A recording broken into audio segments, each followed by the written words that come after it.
Hey everybody, Gisele Grenier here. In this video lesson, I'm going to be creating tiny art. What size is that? 2 by 2? 2.5 by 2.5.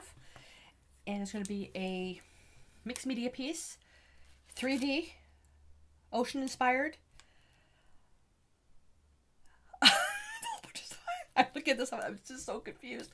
Let's go down the table. I've got my bucket of shells here that I picked up from the Bahamas. I've got over here, I've got more stuff. This, and this is from the Bahamas. Everything else is not. Everything else is not. And, oops. I've got some little seed beads, check glass beads. This is from John Bead in Toronto. And then I've got some little glass pearl beads. I don't know what I'm going to do with that. Found these at Michael's, glass shards. Now I don't know about using this because this is going to be like it's super sharp. I accidentally put some of this in my resin blocks. Then I went to go cut them. I went, I can't cut this. So yeah, this is it's filler material for vases. Vases. Just my little canvas. So being ocean inspired, there's going to be sand in there, of course. I've picked out some pieces already. I'm going to see if I can just get away with using these. I don't know. I wanted to try to keep the browns to a minimum, but, you know, unfortunately, you're kind of stuck with using what you have. So I picked up some different shapes and different sizes out of the bucket, and I've got one green one. I may change that up. I don't know. That'll be the base, and then that shell. Put that over there. And I've got some Bohemian sand there. There we go. All right, paints. Deco Art Media Fluid Acrylics. Whoopsie. Titanium White, Raw Sienna, Yellow Oxide, and Phthalo Blue. Not sure if I'm going to need the Raw Sienna because I may need to neutralize the Yellow Oxide a little bit. I've got my clear modeling paste, and I've got my texture sand paste, and I've got my liquid glass upside down. Now, this is already primed with gesso, so I'm not going to be priming it anyways. Because I'm going to be putting modeling paste and texture sand paste over it. If this was, let's say, like super smooth, this is very textured, so the medium won't have any problems sticking to this. But if it was really smooth, I would definitely gesso it first. So let's go right to business, because this is going to take some drying time, of course. And I want to do the modeling paste first. Now this one's clear, but I want to mix it up with some paint first. Now, normally I would have just taken the white modeling paste, but because it's going to be unpredictable for the mixing of the colors, that's why I'm going to just use the clear and, oh my goodness, mix up the colors manually. So I'm looking at that. So that's pretty good. Okay, so let's take some of that. And there's going to be quite a few layers of this. That's beautiful. So let's put that on there. I'm not sure if I'm going to need all of this, but you know, I'm going to put it on there because it'll just be thicker and thicker and thicker. This project is not something you can just do in an afternoon because of all the drying time. So I'm thinking this is going to take probably the actual technique itself. They're very, very short and easy, but the drying time, we're talking a couple days, at least a day for each layer. So I might as well try to use it all.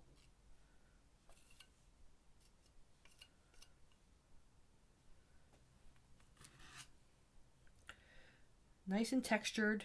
You want it to look rippled. You don't want it to be smooth. Here's where all the shells are going to go. There we go. Like doing a terrible job frosting a cake. So that's what I'm looking at. Short and easy, right? Now I gotta wait for it to dry. Now, if you wanted to do it wet on wet, you can, but the texture sand paste is much heavier in weight. If you were to try to put that onto this, it would just move everything out of the way. This is just going to create a nice base, but then because now the sand being going on top is going to go into different directions. So think of this as the actual water, and then the sand on top, and the sand's going to be thick enough. Then we're just going to use the clear modeling paste to glue the shells to the board. And if we don't feel comfortable with that, we can just use a hot glue gun. Either way, it's going to work. All right, so this is where the drying time starts. I will see you tomorrow. Well, it's been a few days. We are in the middle of an ice storm right now. So we jacked up the furnace to try to keep the windows from freezing. I've got my humidifier on, so it's kind of funny that the project I'm working on now is completely opposite of what's going on outside. It took me half an hour just to salt the walkway because I'm expecting an Amazon delivery and don't need couriers to fall. So, dreaming of the beach. So, during the last few days, I was coming back to this and something just didn't feel right. So I'm going to change it up just a little bit. And it was directly resulted from these earrings I'm wearing. I've decided to make this as a prototype for a pendant I want to make. And I did make another one, which I'm going to do a video on with flowers and baby's breath. And that's one's going to be dedicated to all the girls in the community that helped me with preserving baby's breath. Some suggestions. All right, so that's nice and dry now. I'm going to take my texture paste. Now the texture paste is quite light. I want to tint it a little bit. So I'm going to take about that much. And actually I still need that. And then I'm going to add a little bit of yellow oxide and raw sienna. And this is just to give it that beigey look without it being too yellow. Just 2 little drops and add that in. And that's too much paint, but that's okay.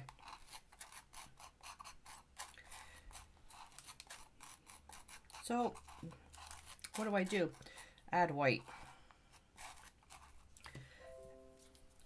Oh, my computer's finished doing an update. I'm going to put 3 drops of this. Oh. Problem with this season that we're in is that everything is solidifying. My handy dandy grip-on tools. Q-tip there. 1, 2, 3. Let's try 3. Yeah, there we go. Perfect. Just wanted it. Now, at the Bahamas, the beach, one of the beaches is pink. And that's from all the crushed shells and coral. And Pantone, I don't know if I already said this, Pantone released their color for 2019. Coral. So what I'm going to do is I'm just going to touch and drag that on there. Now this is thin enough that it's going to give that effect of sand, but it's thin enough that it's going to sink inside the crevices of the piece.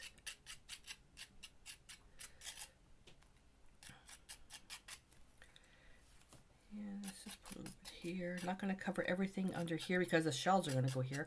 And I do want some of the blue showing. That's actually pretty good. So what I'm going to do now is I'm going to take the excess.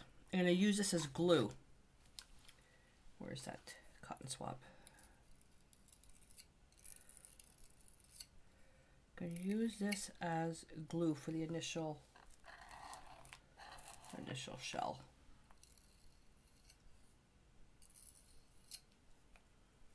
Right there. And make sure you clean your tools when you're using these types of mediums because they are really hard. So I'm going to use this one now. I'm going to put that on a little bit of an angle. You can use a glue gun if you want. I just finished having a really bad injury on my belt sander, so I'm just being really careful now with some tools. There we go. And that's going to hold really, really well. And then we can come in after just to add a little bit of paint. But what I'm going to be doing is I'm going to be adding beads instead. So let's just keep going with this. And this is just basically the sand around the shell. And we can also, with this, I'm going to be adding a layer of white when it's dry. Oh shoot, I forgot about this guy. Okay, so let me lift that up. Like that. That'll hold. And if, you know, it'll take drying time. It'll take a couple days to have this all settle. If you're not sure, we can always tilt it because there's a hole in there. We can drop a little bit of glue, liquid glass or a glue gun. It's up to you how you want to handle this. And for the rest, though, I am going to use liquid glass. Because it'll look like water.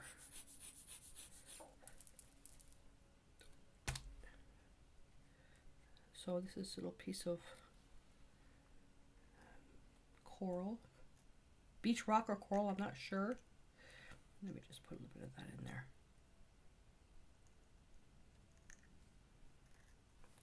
And assembly is really any way you want to do it. L-shaped composition. I'm going to put a shell on there. And you can contrast the colors. If you want, you can paint your shells. The other thing you can do is... Oh, I did it again. Tweezers. The other thing you can do is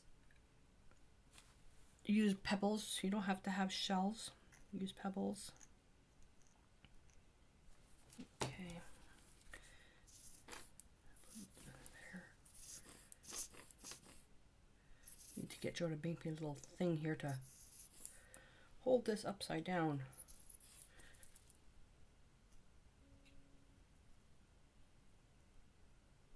There we go. So it's going to look like water.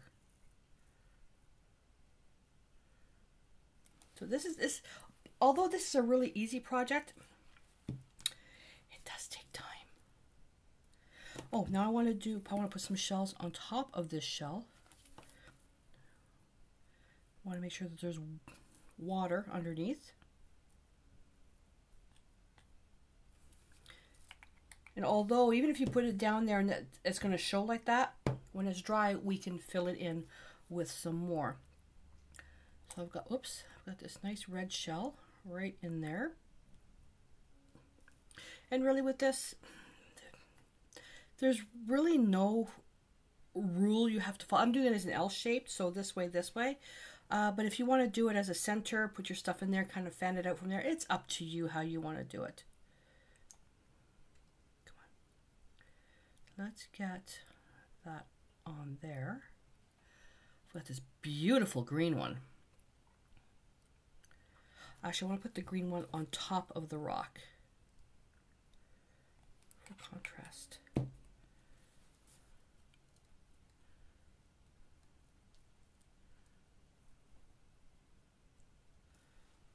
That's going to be so cute. Where are we? Got this nice big red one up. This is a little big. I've got a glare. Get in there! Whoopsie.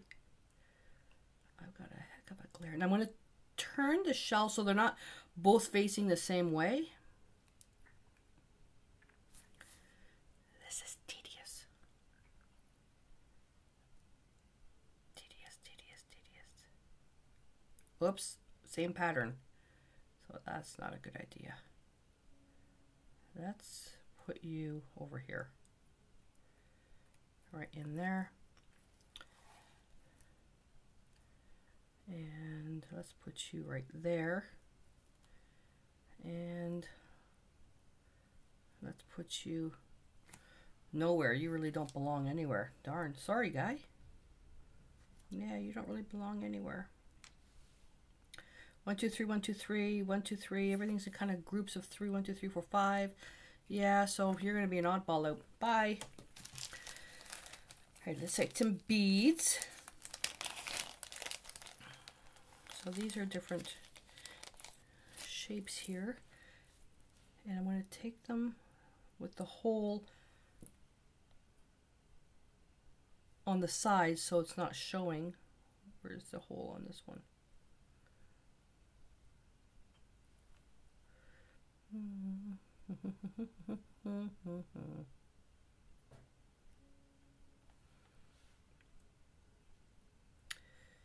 I need a little one. I'm going to get one of my itty bitty ones. These are the Czech glass beads. I got these I got at Michael's, but they were from John Bead in Toronto.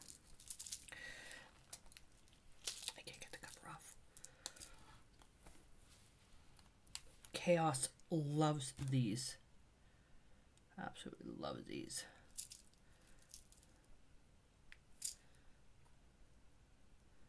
On its side. Oopsie. There we go. And these are different colors.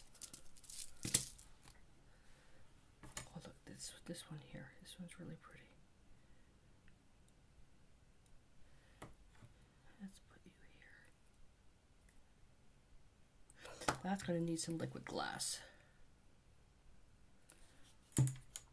There's a looks like a metal bead there. Now let's build that up a little bit here. We'll put one here, one here. Let's do a cluster there. And I'm using, these are the ones that have some nice color to them.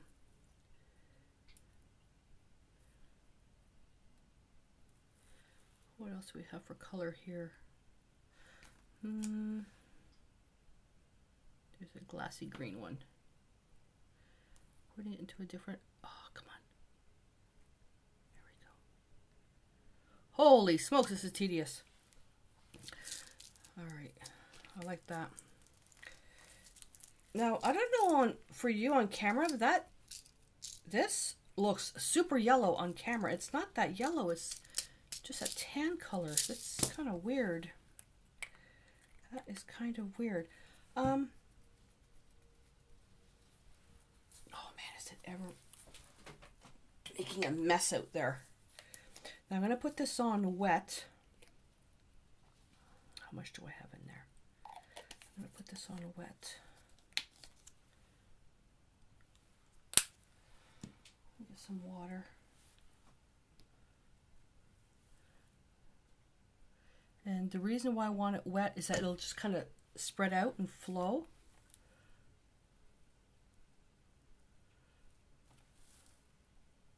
And yes, you can wait for this to dry if you want.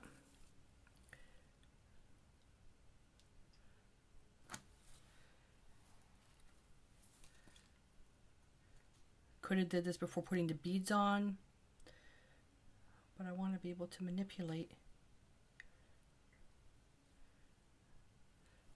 some of the pieces here.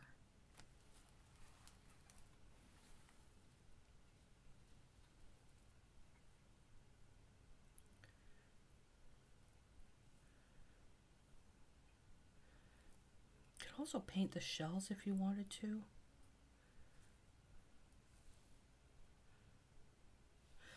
And also, sometimes it also helps when we've got everything assembled already to where you want to lay your stuff down. You could also, if you wanted to with this, is let it dry, mist it with water, and then do this step.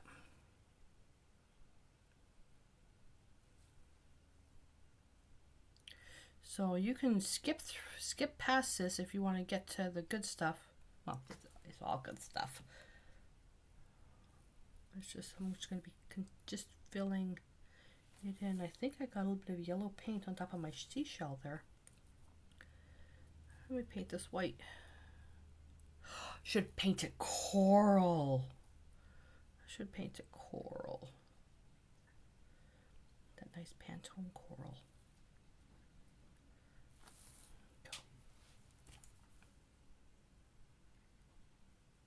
I want the little hole for that shell sticking up. Like that. There we go. Okay. Now we have to wait for that to dry. At drying time. What I'm going to do though is just going to fill in. Not fill in, just going to add little bits of water. So this would be, whoopsie. This would be the water as it's coming through the beach and then just kind of settling on everything. And this will, come on, this will dry fine, even though it's on top of something wet.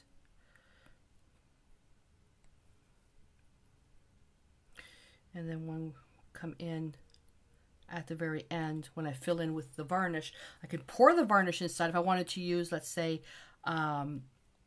the triple thick, which would be awesome. I could also use the DecoArt, the pouring medium top coat in there, like take a syringe and get into the real nitty gritty. I could take resin. There's a bunch of different things you could do to make it look like glass.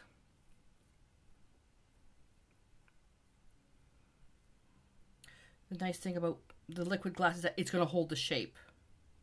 How I'm putting it down, whoopsie, whoopsie. It's the leveling, it'll minimally level. It holds its shape. So I'm doing all these kind of zigzag strokes. Oh, another Windows update.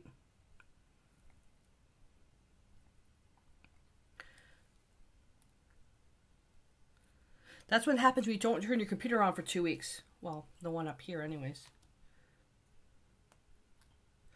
All right, you guys. So this will likely dry pretty fast because, like I said, we've got the furnace jacked right up. So I'm going to put it on my drying rack, which is close to the heat vent.